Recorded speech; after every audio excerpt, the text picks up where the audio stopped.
भारतीय संस्कृति के अगले अध्याय में आपका स्वागत है। इसमें आज हम भारतीय समाज पर चर्चा करेंगे, जिसके बाद हम बात करेंगे भारतीय समाज के दो बहुत महत्वपूर्ण अंगों की, जो है परिवार एवं विवाह। भारतीय समाज समम अजन्ति जनाः यस्मिन् स समाजः, अर्थात सब लोग जिसमें साथ मिलकर रहे वह समाज है। समाज का प्रत्येक व्यक्ति इसकी इकाई है। शरीर के विभिन्न अंगों की तरह समाज के सदस्यों के बीच भी तालमेल होता है। पारंपरिक कर्तव्यों का पालन ही समाज का मुख्य आधार है। सबकी उन्नति के लिए अपनी अपनी शक्तियों को अर्पण करने का भाव इसकी जीवन शक्ति है। आवश्यकता आविष्कार की जननी है। अतः जीवन संघर्ष में समय समय पर आने वाली आवश्यकताओं के अनुसार धीरे धीरे मनुष्य संगठित होते हुए सामाजिक जीवन का निर्माण कर सका। देश व समय के अनुसार विभिन्न परंपराएं प्रारंभ हुई तथा सामाजिक संस्थाओं का जन्म हुआ।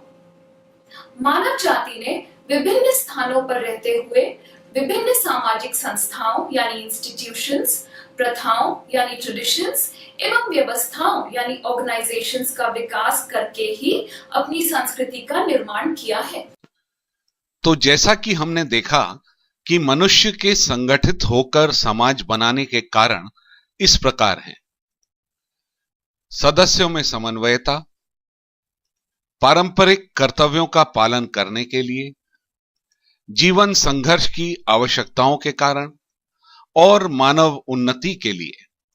आत्मस्वरूप की खोज करना ये ही प्राचीन भारत के जीवन, संस्कृति एवं सामाजिक आदर्शों को नियमित करने वाली प्रमुख विचार शक्ति रही है। इसी विशेष लक्ष्य को ध्यान में रखते हुए एक विशेष प्रकार की सामाजिक व्यवस्था तथा आध्यात्मिक भावनाओं को बढ़ाने वाली संस्थाओं को महत्व दिया गया। इन संस्थाओं का मुख्य उद्देश्य मानव हित है, यानी त्रिवर्ग को पूर्ण करते हुए परम पुरुषार्थ की प्राप्ति में सहायता प्रदान करना। भारतीय संस्कृति को बनाए रखने में इन संस्थाओं का महत्वपूर्ण योगदान रहा। भारतीय सामाजिक व्यवस्था के मुख्य लक्षण हैं वर्णाश्रम धर्म, जाति व्यवस्था, संयुक्त परिवार, विभिन्न संस्कार व नियम, ग्रामीण पंचायतें तथा जनतंत्रीय संस्थाएं। हमारे प्राचीन ऋषियों द्वारा सामाजिक संबंधों, स्थितियों एवं कार्यों को निर्धारित करने के लिए उत्तम संरचना बनाई गई थी, जिससे भारत में सामाजिक संगठन की स्थापना हुई। भारत की राज्य व्यवस्था धर्म व राजनीति की दृष्टि से संतुलित थी। तो अभी हमने देखा कि प्राचीन काल में भारतीय समाज के निर्माण हो जाने से जो उद्देश्य प्राप्त हुए वे हैं आध्यात्मिक भावनाओं को बढ़ावा, पुरुषार्थ प्राप्ति द्वारा मानव हित का उद्देश्य, भारतीय संस्कृति को बनाए रखना और सामाजिक संबंधों, स्थितियों और कार्यों को निर्धारित करना। आधुनिक युग में आधुनिक औद्योगिक व्यवस्थाओं व मूल्यों के कारण नई सामाजिक व्यवस्था व नए सामाजिक मूल्यों यानी सोशल वैल्यूज की स्थापना हो रही है। इस समय बहुत आवश्यक है कि पुरानी परंपराओं के मूल्यों को बनाए रखकर सामाजिक संगठनों को इस प्रकार आधुनिक बनाया जाए कि व्यक्तिगत यानी पर्सनल व सामाजिक जीवन यानी सोशल लाइफ में तालमेल बना रहे। इसी उद्देश्य को ध्यान में रखकर इन संगठनों की चर्चा आगे की जा रही है। परिवार परिवार हमारे भारतीय समाज का बहुत ही अहम हिस्सा है। तो आइए इसके पुराने व आधुनिक रूप के बारे में कुछ जानें। मनुष्य एक सामाजिक प्राणी है और परिवार समाज की सबसे छोटी इकाई है। हमारी सभ्यता और संस्कृति के विकास में परिवार का बहुत अधिक योगदान रहा है। सामाजिक संस्थाओं में यह सबसे प्राचीन और महत्वपूर्ण संस्था है। पूर्व वैदिक पारिवारिक जीवन बहुत सरल व सहज था। ज्यादातर पितृवंशीय परिवार होते थे और मातृवंशीय परिवार कुछ ही जगहों पर पाए जाते थे, जैसे मालाबार के नायरों व द्रविड़ों में। खासी व गारो जातियों में आज भी यह व्यवस्था पूर्ण रूप से मिलती है। वैदिक युग में संयुक्त परिवार यानी जॉइंट फैमिली की परंपरा थी, जिसमें 3 पीढ़ियां साथ रहती थीं। अथर्ववेद में संयुक्त परिवार का साफ वर्णन है। इस तरह के परिवार में रहने से सदस्यों में सहयोग, त्याग तथा अनुशासन की भावना अपने आप ही आ जाती है और आगे बढ़ने की प्रेरणा भी मिलती थी। भारत में पारिवारिक संबंधों का आदिकाल से बहुत महत्व रहा है और पारिवारिक तथा सामाजिक एकता भारतीय मानव जीवन में समन्वयता और मिलजुल कर रहने के कारण है। इस युग में घर का सबसे बड़ा व्यक्ति ही घर का मुखिया होता था और उसकी देखरेख में सभी सदस्य प्यार और सहयोग पूर्वक रहते थे। घर के मुखिया की जिम्मेदारी होती थी परिवार का भरण पोषण व रक्षा करना। परिवार में माता का भी कम महत्व नहीं था। उनका परिवार के निर्माण व समृद्धि में मुख्य योगदान होता था। वेदों में माता को श्रेष्ठ गुरु भी कहा गया है। परिवार में माता पिता दोनों का ही उच्च स्थान होता था और सभी सदस्य उनको पूरा सम्मान देते थे। तो जैसा कि हम जानते हैं कि वैदिक काल में संयुक्त परिवार यानी जॉइंट फैमिली होती थी, उनकी विशेषताएं थीं। 3 पीढ़ियां साथ रहती थीं। घर का सबसे बड़ा व्यक्ति घर का मुखिया होता था। घर के मुखिया की जिम्मेदारी परिवार का भरण पोषण और उसकी रक्षा थी। परिवार में माता का भी बहुत महत्व होता था। माता पिता दोनों का ही उच्च स्थान था व दोनों को ही सम्मान दिया जाता था। परिवार में पति पत्नी दोनों का समान पद होता था। वह ऋग्वेद में दंपति शब्द दोनों की स्वामित्व की ओर इशारा करता है। पति पत्नी दोनों मिलकर हर धार्मिक कार्य को पूरा करते थे और आने वाली पीढ़ी में उत्तम गुणों का विकास करके राष्ट्र निर्माण में अपना योगदान देते थे। भारतीय परिवार में पतियों की पत्नियों पर प्रभुता मानी जाती थी, क्योंकि पुरुष अधिक शक्तिशाली था। पुरुष परिवार का पोषक व रक्षक था। स्त्री में समर्पण की भावना यानी सबमिसिवनेस थी। स्त्री आर्थिक रूप से पति पर पूर्णतया आश्रित यानी डिपेंडेंट थी। संयुक्त परिवार में पति पत्नी का समान पद तो होता ही था, फिर भी पतियों का पत्नियों पर प्रभुत्व यानी अपर हैंड था, क्योंकि पुरुष अधिक शक्तिशाली था। पुरुष परिवार का पोषक और रक्षक था। स्त्री में समर्पण की भावना थी और स्त्री आर्थिक रूप से पति पर पूरी तरीके से आश्रित हुआ करती थी। परिवार में पुत्री की अपेक्षा पुत्र का अधिक महत्व था। ऋग्वेद में भी देवताओं से पुत्र की कामना की गई है। पुत्र को वंश का बीज व आधार कहा गया है। पुत्र जन्म की कामना स्वाभाविक थी, क्योंकि समाज में ज्यादा युद्ध होने के कारण, पितृ ऋण से उऋण होने के लिए, धार्मिक क्रियाओं को पूरा करने के लिए व परिवार के पोषण व रक्षा के लिए। इस सब के बावजूद पुत्री पूरी तरह उपेक्षित नहीं थी और मनु के अनुसार पुत्र के ना होने पर उसे ही उत्तराधिकारिणी यानी सक्सेसर माना जाता था। प्राचीन भारत में बड़े भाई का भी बहुत महत्व था। पिता के ना होने पर उसे ही पिता समान माना जाता था। धार्मिक कार्यों को पूरा करने का व राजपद का अधिकार उसी का होता था।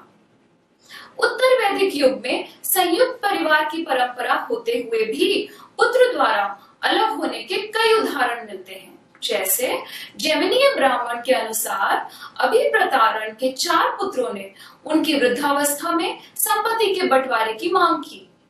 वह मनु के पुत्रों ने भी उन्हीं के जीवन काल में उनकी संपत्ति का बंटवारा करा लिया। आर्थिक कारण से संयुक्त परिवार की प्रथा प्रभावित हुई। पहले कृषि व पशुपालन ही जीविका के मुख्य साधन हुआ करते थे। सामूहिक श्रम से सामूहिक संपत्ति और सामूहिक संपत्ति का मिलजुल कर उपयोग आसान था। धीरे धीरे नए व्यवसायों जैसे वाणिज्य, शिल्प, व्यापार आदि के कारण व्यक्तिगत श्रम से धन अर्जित होने लगा, जिससे स्वतंत्र अधिकार की भावना का पैदा होना स्वाभाविक था। और इसी भावना ने परिवार के सदस्यों को अलग अलग रहने के लिए प्रेरित किया होगा। वर्तमान युग में तो संयुक्त परिवार की व्यवस्था करीब करीब पूर्ण रूप से टूट गई है और उसके कई कारण हैं। वर्तमान युग में संयुक्त परिवार टूटने के कारण इस प्रकार हैं: औद्योगिक अर्थव्यवस्था, जनसंख्या में वृद्धि, शहरीकरण, मकानों की समस्या, व्यक्तिवादी प्रवृत्ति, स्त्रियों की आधुनिक शिक्षा और पाश्चात्य यानी वेस्टर्न शिक्षा व संस्कृति का प्रभाव। अतः शहरों में एकाकी परिवार यानी न्यूक्लियर फैमिलीज ही मिलते हैं और भारतीय समाज को इससे उत्पन्न कई समस्याओं का सामना भी करना पड़ रहा है। इसी के साथ परिवारों का महत्व भी घटता जा रहा है और इसके कारण पहले डिस्कस किए गए संयुक्त परिवार टूटने के कारणों में से ही हैं, यानी स्त्रियों की आर्थिक स्वतंत्रता, बदलते हुए जीवन मूल्य व पाश्चात्य संस्कृति का प्रभाव। आजकल परिवार के सदस्य हर रिश्ते को हानि लाभ से तौलते हैं, जबकि रिश्ते भावनात्मक आधार यानी इमोशनल लेवल पर बनते हैं व कायम रहते हैं, न कि भौतिक आधार पर। अथर्ववेद के अनुसार भी परिवार के सदस्यों में एक आंतरिक समझदारी यानी एक इंटरनल अंडरस्टैंडिंग का होना बहुत आवश्यक है।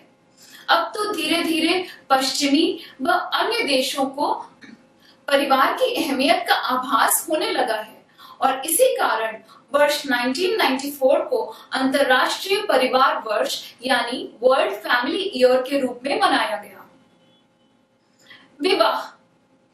विवाह की चर्चा किए बिना परिवार के विषय में चर्चा अधूरी है, क्योंकि विवाह ही परिवार बसाने की तरफ पहला कदम है। मनुष्य स्वभाव से एक सामाजिक प्राणी है और जैसी हमने पहले भी चर्चा की थी, इसी के कारण परिवार की उत्पत्ति हुई। जीवन को सुंदर, आनंदमय और पूर्ण बनाने के लिए एक जीवन साथी की आवश्यकता होती है, जिससे हम अपने सुख दुख बांट सकें। इसी कारण इस विवाह नाम की संस्था का जन्म हुआ। केवल शारीरिक संबंधों के लिए बने रिश्ते स्थायी नहीं होते, जैसे कि पश्चिमी देशों या इस्लाम धर्म में होता है। इसलिए भारत में विवाह को एक धार्मिक यज्ञ, कर्तव्य और एक पवित्र ईश्वरीय बंधन माना जाता रहा है। इसे एक धार्मिक रूप दिया गया है और पत्नी को पति की अर्धांगिनी माना गया है। तो अब हम समझ गए हैं कि विवाह एक संस्था है जिसकी उत्पत्ति के कारण इस प्रकार है: मनुष्य का सामाजिक स्वभाव, जीवन को सुंदर, आनंदमय और पूर्ण बनाने की इच्छा, दुख सुख बांटने के लिए एक साथी की इच्छा और इस संस्था की धार्मिकता व पवित्रता। तो आइए अब नजर डालें भारत में विवाह के इतिहास पर। ब्रह्मचर्य आश्रम से गृहस्थ आश्रम में प्रवेश करने का द्वार विवाह ही है। भारत में सबसे पहले स्त्री पुरुष के संबंधों के बारे में नियम महर्षि उद्दलक के पुत्र श्वेतकेतु ने बनाए। महाभारत में इसका वर्णन मिलता है। वेस्टरमार्क की पुस्तक हिस्ट्री ऑफ ह्यूमन मैरिज व श्रीमती एम कॉल की पुस्तक मैरिज पास्ट एंड प्रेजेंट में यही पढ़ने को मिलता है कि पाश्चात्य जगत व भारतवर्ष में स्त्री पुरुष के संबंध सदा से समाज द्वारा नियंत्रित यानी कंट्रोल्ड रहे हैं। यानी शायद प्री हिस्टोरिक पीरियड में आर्यों में ये संबंध स्वच्छंद रहे हों। ऋग्वैदिक युग में ही विवाह एक सुव्यवस्थित प्रथा यानी एक ऑर्गेनाइज्ड इंस्टीट्यूशन के रूप में विकसित था। विवाह के प्रमुख उद्देश्य इस प्रकार हैं: पहला, धर्म पालन। यह विवाह का सबसे महत्वपूर्ण उद्देश्य है और इसीलिए पत्नी को सहधर्मिणी कहते हैं। पनिनी कहते हैं पत्युनो यज्ञ संयोगे, यानी पति के साथ यज्ञ में भाग लेने का अधिकार मिलने के कारण ही स्त्री को पत्नी की संज्ञा दी गई। यह भी कहा गया है कि पत्नी हीन यानी बिना पत्नी के व्यक्ति यज्ञ का अधिकारी नहीं होता। दूसरा, प्रजोत्पत्ति। प्रजोत्पत्ति का अर्थ है संतान की उत्पत्ति। प्रत्येक मनुष्य की मूल इच्छा होती है निरंतर बढ़ने की व अमर रहने की। अपनी इसी इच्छा को वो संतान उत्पन्न करके पूरा करता है, जो कि विवाह के बाद ही संभव है। ऋग्वेद में तो कुछ मंत्रों में 10 पुत्रों के लिए प्रार्थना की गई है। तीसरा, रति सुख। मनुष्य की स्वाभाविक शारीरिक इच्छाओं की पूर्ति व उन्हें संयम व मर्यादा में रखना विवाह का अंतिम मुख्य उद्देश्य है। आज के युग में इसको विवाह में बहुत इंपॉर्टेंस दिए जाने के कारण संबंध उतने मजबूत नहीं होते व जल्दी ही टूट जाते हैं। यानी विवाह के प्रमुख उद्देश्य हैं धर्म पालन, प्रजोत्पत्ति व रति सुख। विवाह के तत्व यानी फैक्टर्स ऑफ मैरिज। इससे पहले कि एक स्त्री और एक पुरुष के बीच विवाह संबंध स्थापित हो, उन्हें व उनके परिवार वालों को कुछ बातों पर ध्यान देना होता है। जैसे पहला, आयु। ऋग्वैदिक युग में विवाह युवावस्था में ही होते थे।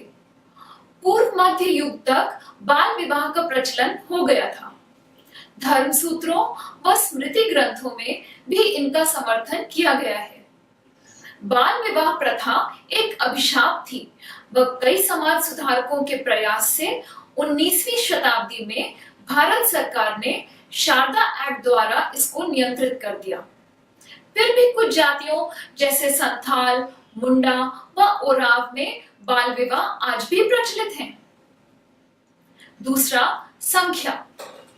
ऋग्वैदिक युग में पुरुष ज्यादातर एक ही विवाह करते थे, पर राजाओं व धनी लोगों में बहुविवाह की प्रथा प्रचलित थी। जैसे याज्ञवल्क्य ऋषि की 2 पत्नियां थीं, कात्यायनी व मैत्रेयी। बौद्ध काल में भी बहुविवाह प्रथा प्रचलित थी। जातक कथाओं के अनुसार आम लोग भी एक से अधिक विवाह करते थे, जैसे दक्षिण के नंबूदरी ब्राह्मण। पुरुष ही नहीं बल्कि स्त्रियों में भी बहुविवाह के उदाहरण मिलते हैं। जैसे अथर्ववेद में सूर्या के अनेक पतियों का उल्लेख है। महाभारत में भी द्रौपदी, जटिला, गौतमी, वाक्षी, माधवी आदि का उल्लेख है। ऐसा लगता है कि विशेष परिस्थितियों में ही इन्हें स्वीकार किया गया था व सामान्य परिस्थितियों में बहुविवाह को बढ़ावा नहीं दिया जाता था। परवर्ती काल में इस प्रथा का विरोध होता दिखता है व इसे पारिवारिक जीवन को दुखद बनाने वाली प्रथा कहा गया। आज के युग में केशव चंद्र सेन के प्रयासों से पारित नेटिव मैरिज एक्ट द्वारा बहुविवाह को दंडनीय अपराध घोषित कर दिया गया है। एक पुरुष व एक स्त्री के विवाह को ही आदर्श माना जाता है व पारिवारिक सुख व उच्च नैतिक मूल्यों जैसे बलिदान व संयम का विकास इसी से संभव है। तीसरा, गोत्र। भारतीय परंपरा में सगोत्र विवाह यानी एक ही गोत्र में विवाह करने की मनाही है। सगोत्र का अर्थ है एक ही ऋषि की संतानें। यह इस वजह से किया गया जिससे अलग अलग गोत्रों का संबंध होने से अच्छी संतान उत्पन्न हो। आजकल लोगों को अपना गोत्र वगैरह याद ही नहीं रहता, अतः इस बात की अहमियत कम हो गई है। चौथा, जाति। प्राचीन भारत में अंतर जातीय विवाह भी होते थे और ये 2 प्रकार के होते थे, अनुलोम व प्रतिलोम। अनुलोम विवाह यानी उच्च वर्ण का पुरुष व निम्न वर्ण की कन्या का विवाह। प्रतिलोम विवाह यानी निम्न वर्ण का पुरुष व उच्च वर्ण की कन्या का विवाह। प्रतिलोम विवाह को धर्म के विरुद्ध माना जाता था, फिर भी ये होते थे। प्रतिलोम विवाह से उत्पन्न संतान को चारों वर्णों में ना अपनाते हुए अंत्यज, निषाद व चांडाल कहा गया है। 11वीं सदी में अंतर जातीय विवाह की प्रथा लुप्त होने लगी थी, परंतु वर्तमान युग में इसे फिर बढ़ावा दिया जा रहा है, क्योंकि इससे राष्ट्रीय व सांस्कृतिक एकता भी बढ़ती है। पांचवा, विच्छेद। अर्थशास्त्र के अनुसार प्राचीन भारत में केवल निम्न वर्णों में तलाक संभव था। गुप्त युग तक उच्च वर्णों में यह संभव नहीं था। प्राचीन धर्मशास्त्रकारों ने पति पत्नी के संबंध को शाश्वत बताते हुए उनमें आपसी सामंजस्य व तालमेल को बढ़ावा दिया, परंतु वर्तमान युग में स्त्रियों की आर्थिक स्वतंत्रता व जीवन मूल्यों में आए परिवर्तन के कारण आपसी सामंजस्य बिगड़ जाता है और तलाक की स्थिति उत्पन्न हो जाती है। तो इस प्रकार हमने भारतीय विवाह के कुछ पहलुओं को जाना। दोनों स्त्री और पुरुष के बीच संबंध बनते समय कुछ ध्यान रखने वाली बातें इस प्रकार हैं: आयु, संख्या, गोत्र, जाति और विच्छेद। विवाह के प्रकार। वैदिक साहित्य में विवाह के प्रकारों का कहीं वर्णन नहीं है। समाज में प्रचलित विवाहों को वर्ण व नीति के अनुसार धर्म सूत्रकारों ने ही बांटा है। सबसे पहले आश्वलायन ने विवाह के 8 प्रकारों का वर्णन किया है। कौटिल्य ने भी अर्थशास्त्र में विवाह के 8 प्रकारों का उल्लेख किया है। पहला, ब्राह्म विवाह। इस प्रकार के विवाह को सर्वोत्तम एवं धर्म संगत माना गया है। इसमें कन्या का पिता स्वयं विद्वान व सदाचारी वर चुनता है व वस्त्रों व आभूषणों से सुसज्जित कन्या को उसे सौंपता है। दूसरा, देव विवाह। यज्ञ की विधि करते समय जब ऋषि को वस्त्र व आभूषणों से सुसज्जित कन्या सौंपी जाती है तो उसे देव विवाह कहते हैं, जैसे च्यवन ऋषि व सुकन्या का विवाह। तीसरा, आर्ष विवाह। विवाह के इच्छुक ऋषि से एक गाय व एक बैल या एक बैल का जोड़ा लेकर उसको कन्या विधि पूर्वक प्रदान करना, ये आर्ष विवाह है, जैसे अगस्त्य लोपामुद्रा का विवाह। चौथा, प्रजापत्य विवाह। तुम दोनों मिलकर धर्माचरण करो, यह कहकर जब कन्या का पिता वर की पूजा कर कन्यादान करता था तो उसे प्रजापत्य विवाह कहते थे। पांचवा, आसुर विवाह। कन्या के माता पिता को अत्यधिक धन देकर किया गया विवाह आसुर विवाह कहलाता था, जैसे पांडु माद्री व दशरथ कैकेयी का विवाह। वशिष्ठ ने इसे मानुष विवाह कहा है। छठा, गंधर्व विवाह। वर कन्या के आपसी प्रेम के कारण अपनी इच्छा से किए गए विवाह को गंधर्व विवाह कहते हैं, जैसे दुष्यंत शकुंतला का विवाह। वर्तमान युग में इसे प्रेम विवाह कहते हैं व वात्सायन ने इसे आदर्श विवाह कहा है। सातवां, राक्षस विवाह। कन्या को बलपूर्वक उठा ले जाना व उससे विवाह कर लेने को राक्षस विवाह कहते हैं।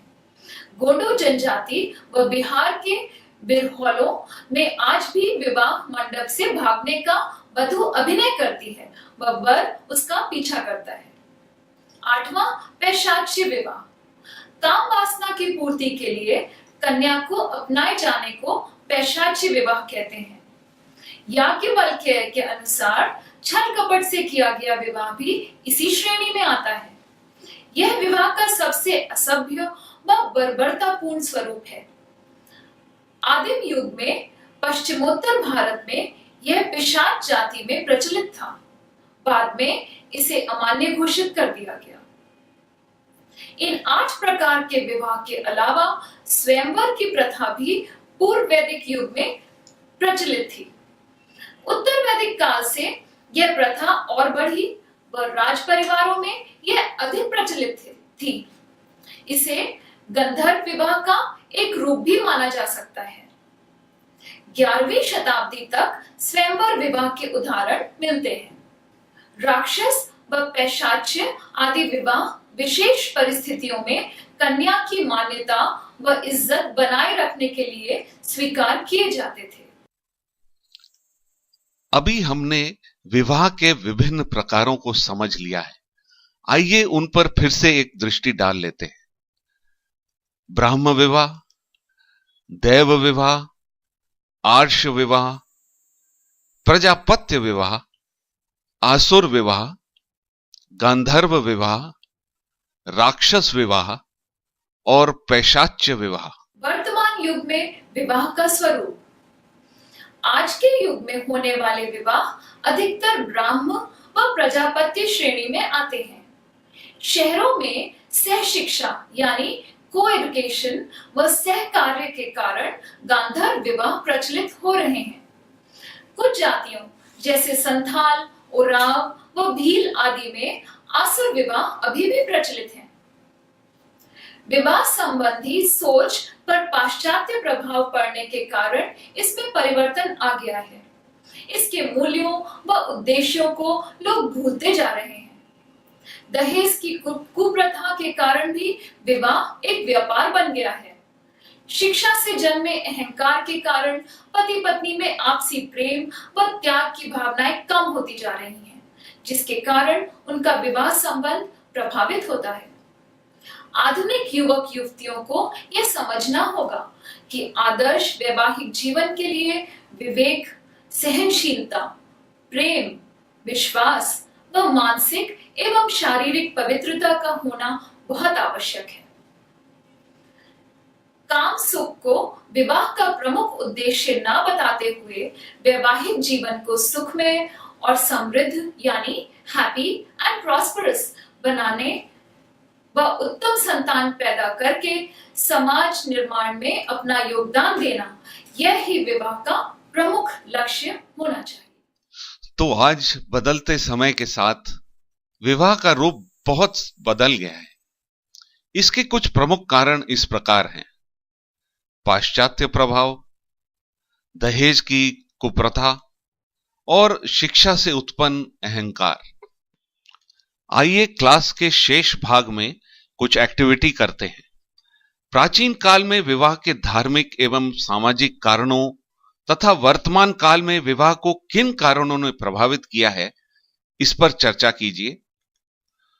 और वर्तमान काल के विवाह में जो प्रचलित कुरीतियां हैं, उनको हम कैसे दूर कर सकते हैं, इस पर भी चर्चा कीजिए।